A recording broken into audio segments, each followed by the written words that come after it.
Okay, good morning mga kabro. TMX 155 yung ginagawa natin ngayon kay boss dito lang sa Paniki. At dumating yung tiga kamiling. Ito. Shoutout ka bro. Shoutout.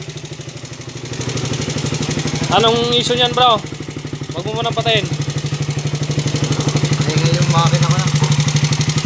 Ayun o, kaingay mga kabro. Rider 150.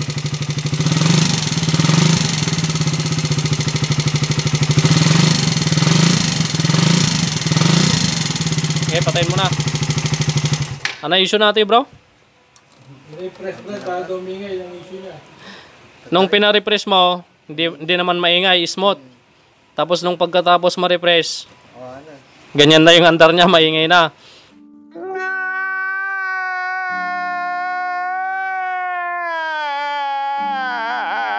Parang baliktad ah. Imbis na i-smooth pa, lalong umingay naman. Sige, palamigin lang po natin. Tiga kamiling si boss. Ninagan mo bro? Justin Bieber. Justin Bieber. Ayan, from kamiling mga bro. Maingay po yung Rider 150 niya. Okay, so palamigin natin. Tapusin mo muna natin yung motor ni boss. Dito lang sa Paniki. Boss, ano na ang pangalan mo ulit? Arel. Ha? Arel. Arel. Ito yung ginawa natin dati ito. Nabili niya ng 28,000. Nagda-dragging lang ngayon kasi bago pa yung lining. Ngayon binaklas natin ulit. Try natin magpalit, mag-add ng isa pang friction plate. Good morning kay madam. Oh, may mga bisita tayong poget. Magaganda ngayon. Okay. Magdadagdag tayo ng isa pang friction plate. May kasama boss. Tapos yung kanyang housing. Itong kanyang clutch housing mga bro. Ito kanina. May malalalim na kanal na kaya hinasa ko muna ng konti. Konting-konti lang naman. Okay? Para hindi sumabit-sabit yung mga lining pag pinipisil ni boss yung clutch niya. Dragging issue yung problema nito mga bro. Kapag primera, pag bitaw niya ng clutch, kumakajot-kajot na. Okay? So yun ang check natin mamaya pagkatapos. Libre kaya kumakajot ka dito kasi panggabi yata biyahe mo. Panggabi pa yung biyahe mo boss, kaya kumakajot. Okay. Habang tinatapos natin to, lumalamig naman yung Rider 150 ni Kabro from Kamiling.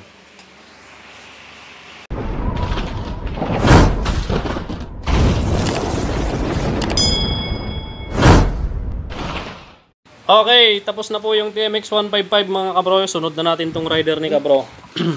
Ito, binuksan ko na dito sa may cylinder head cover. Pagtanggal ko ng cover niya mga bro, ito may mga kwan dito, parang mga dumi. Matigas, parang buhangin mga kabro. Ayun o. Ano yung brand? Sun flavor yan ng langis. Oh. Bagong brand ng langis yung brand. Hindi ko alam kung buhangin to o naggasgasan ng makina. Ayun o, pumuputi. Oh, kumikinang. Oh. Kumikinang mga kabro. Ayun po sa ibabaw meron pa. Ayun o. Pababa natin yung Mga black to. yung brand. Oh. Anong nangyari? May gas-gas yung kanyang camshaft po.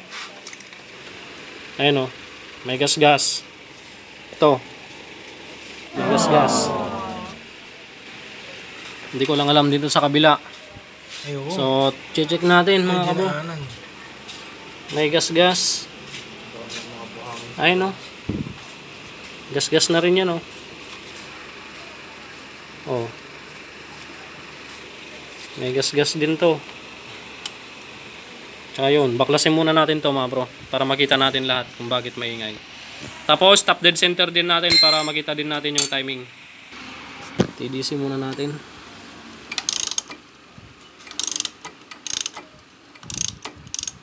Okay, check natin sa magneto muna. Parang loose compression pa tong motor mo ka bro. Wala man lang ka compression. Walang tigas brother. Walang tigas.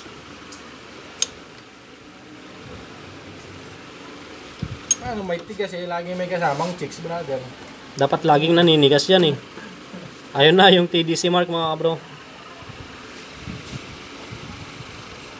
TDC mark yan. Sa camera? timing mark. Timing mark. Timing mark, goods naman dito. Okay naman mga kabro.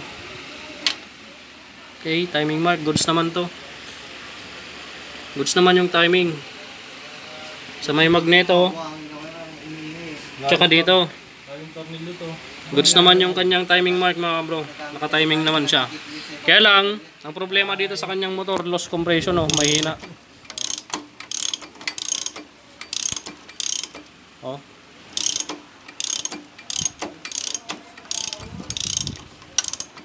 Sa mga nang gasgas niya, Brad.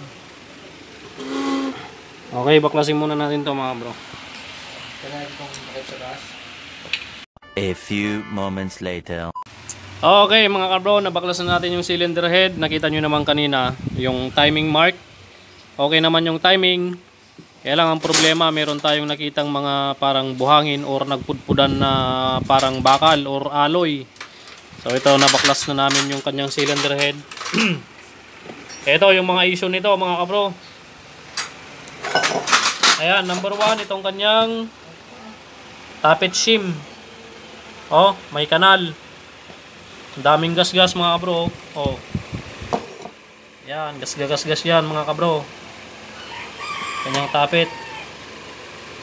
Oh. Gas sa bandang intake. Pero dito sa bandang exhaust, makinis naman mga kabro. Ay, sa bandang exhaust, makinis. Yung bandang intake, yun na magaspang. Ito.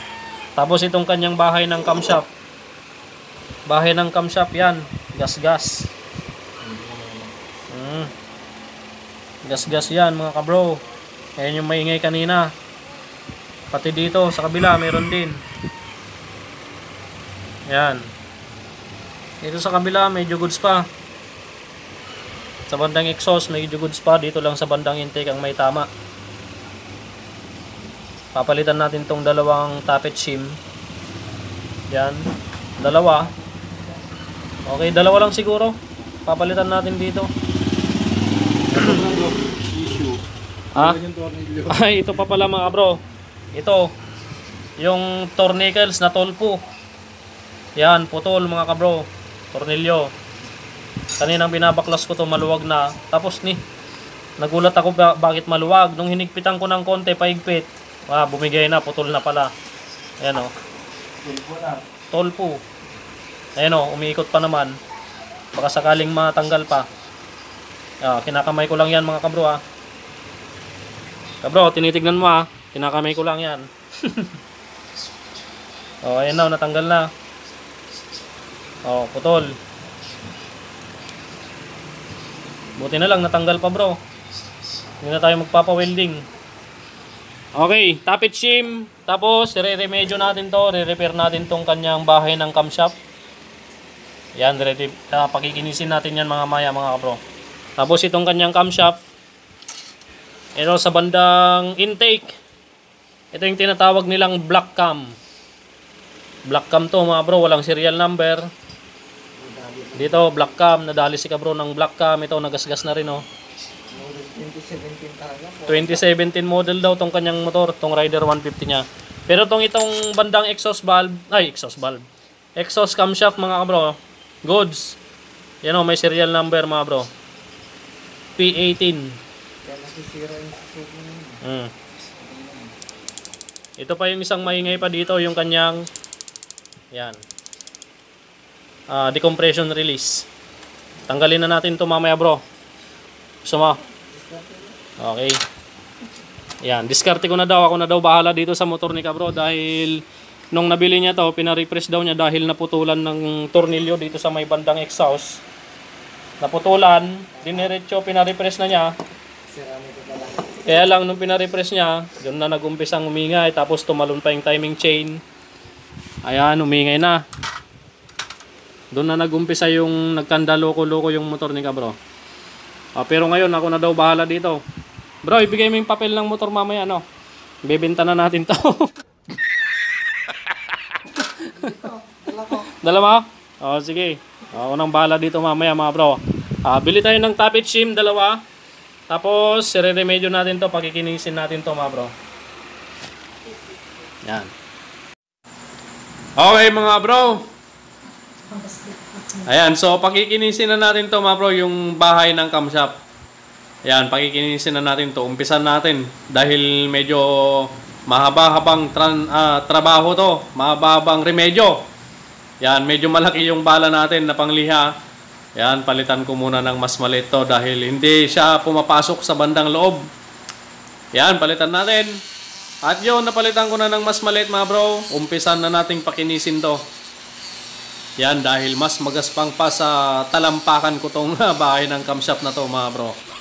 Yan. Medyo malalim yung gasgas nito. Kaya pagtiyagaan nating pakinisin. Dahil mahal ang buong cylinder head. Hindi kaya pa ng budget ni Kabro, kaya remedyo muna natin to mga bro. Hanggat kaya pa nating i-remedyo natin. Yan, para hindi masyadong mapagastos si Kabro sa pyesa. Yan. Pagkikinisin natin to, pati yung kanyang camshaft. Dahil may gasgas din yung kanyang camshaft, pati yung camshaft cover, pagkikinisin din natin yung mga may gasgas mga Kabro. Yan. Konting tiyaga, kasi kapag may tiyaga, merong nilaga. Yan. One eternity later. Okay mga bro, tapos ko nang pakinisin yung kanyang cylinder head dito. Ayan, pinakinis ko na yan mga kabro. Tapos yung tappet shim, ito yung takip ng shim, is wala tayong mabiling ganito mga kabro. Kaya nilibot ko lahat ng nagtitinda ng motor parts dito sa Paniki mga kabro. Wala akong mahanap na ganito. Puro globe daw. Puro... Smart. may nahanap naman ako mga kabro, kaya lang nung tinignan ko yung laman, kinakalawang na. Kaya hindi ko na rin kinuha. Alanganin na rin kasi. Kaya ngayon ang ginawa natin, yan, niliha ko na lang yung ibabaw nito. Yan, niliha ko na lang para kuminis. DIY muna tayo dahil wala tayong mabiling pyesa. So lahat ang ginawa natin dito, pinakinis lang natin tong mga to. Itong bahay ng camshop, pinakinis natin yan. Pati to, pati to, pati to, pati to. Yan, pinasadahan ko na lahat mga bro para kuminis. Pati yung kanyang camshop, nasa na isa. Sa baba. Ito. Itong part na to mga bro, niliha ko na rin ng mapino. Pinakinis ko na rin. Itong camshop mga kabro pala ay kwando, black cam. Makikita nyo, walang serial number. Black cam. Okay, pinakinis ko na rin pati itong mga itlog-itlog. Yan, mga camshop, pinakinis ko na rin to. Okay. So ngayon, ang titignan na lang natin dito, itutuno natin yung Sim. clearance. Okay, yung clearance nito. Kasi kanina, itong bandang intake, tukod. Dito sa bandang exhaust naman, kasyang-kasya naman yung 0.20 mm sa filler gauge natin, kasyang-kasya, sakto lang. Ngayon dito, masikip sa bandang intake, itutuno pa natin. Kung makapal masyado yung shim, lilihain natin, magbabawas tayo para matesting natin yung saktong papasok yung 0.10 mm. Uy, huwag niyong kalilimutan sa darating na halalan mga kabro. Kabro, mechanic. Okay, tutuno pa natin to. Mawawalan, di rin kayo magkakaroon. Okay. Yan. Itotono pa natin yung clearance dito mga bro para maganda yung tono, yung clearance. Yan. Check ko muna mga bro So bali wala kaming biniling pyesa dito. Ang binili ko lang liha. Yun lang pinampakinis natin dito, yung iba. Tapos siyempre yung mga camshaft cover. Matigas yung R natin. R. Ilocano tayo eh. Yan, pinakinis ko na rin tong mga to. Nasaan na ba yung may tama? Ito. Yan, ito yung may tama kanina. Pero pinakinis ko na, goods na goods na. Yan, saan ba nakapesto to? Intake, sakto. Ito yung may tama kanina, pinakinis na natin. Okay, magkakalaman na mga kabro. Wala tayong biniling pyesa dito Hindi tayo bumili ng tappet shim. Pinakinis ko na lang mga bro dahil wala tayong mabili. Antabayanan nyo yung magiging andar nito mamaya. Shoutout kay kabro. Walang at kay walang binago. Kay kabro at kay kabra. Okay, shoutout. Ah. Brad, pag walang binago, walang nagbago. Oh, pag walang binago, walang nagbago. Sabi ni Brother Joby Kianan. Okay, update namin kayo mamaya pag okay na. A few moments later. Okay, so mga kabro, tapos na po natin. Naisalpak na natin yung cylinder head. Nakita nyo naman. Nakita nyo yung mga ginawa natin dito. Wala tayong nabiling tappet shim. Wala tayong nabili. Tapos, ginawa natin dito. Pinakinis lang natin yung mga nagasgas. Yung sa may bahay ng camshaft. Tapos yung camshaft cover, pinakinis din natin. Pati yung camshaft bandang intake. Ayan, kasi may gasgas din. Sana maging okay yung andar nito. Yan. Start na natin, bro. At bago natin pala pandarin, iparinig ko yung andar niya kaninang maingay. Ayan o, kaingay mga kabro, Rider 150.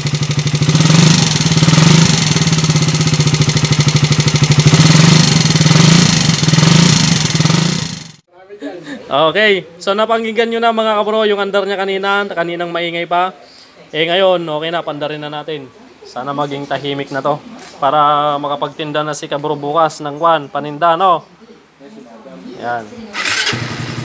Yun, oh. Dayo. Kumbira, napaka-smooth, bap. Smooth. Wala na yung malagitik, yung maingay, mga kabro. Oh my God! Wow! Ayun, oh. Brad, open mo muna. Check natin yung oil pump kung maganda. Napaka-smooth na mga kabro. Kabro, ano masasabi mo? Solid. Solid rider. Si Madam ay, ano masasabi mo, Madam? Liquid. Sabi niya solid, ikaw liquid. Ha? Gas. Brad, gas ka daw. Check natin yung pump ng langis kung maganda ba yung daloy. Brad. Dali lang, Brad. Nga. Rip ko, Yeah, pakawalan mo ng konti. Matanggal na to. Yeah, pakawalan mo. Tanggalin mo nga, Brad. Okay. Bulwak na. Patayin na natin. Okay naman yung pump niya, mga kabro. So, goods na. Yung andar niya, okay na rin. Umusok na, mga kabro, sa langis. Salbagi. Bulwak mo eh. Yes. Smooth, mga kabro. So, check mo din, Brad, dito. Baka may leak, oh. Hindi dati kanina pa yun, yung basa na yun. Hindi banlawan mo kaya ng gas para ma-check natin mamaya. Hindi po. Okay. Okay na, mga bro. Napaka-smooth. Smooth. Ayun o, mga kabro. Napaka-smooth na, mga kabro. Hindi kagaya kanina. Napaka-ingay. Oh.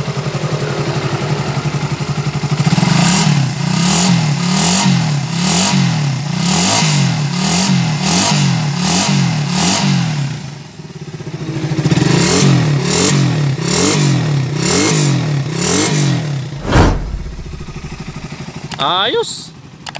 Smooth. Gawang kabro, mga kabro. Maraming salamat. Ayun na, mga bro. Uwi na po sila, kabro.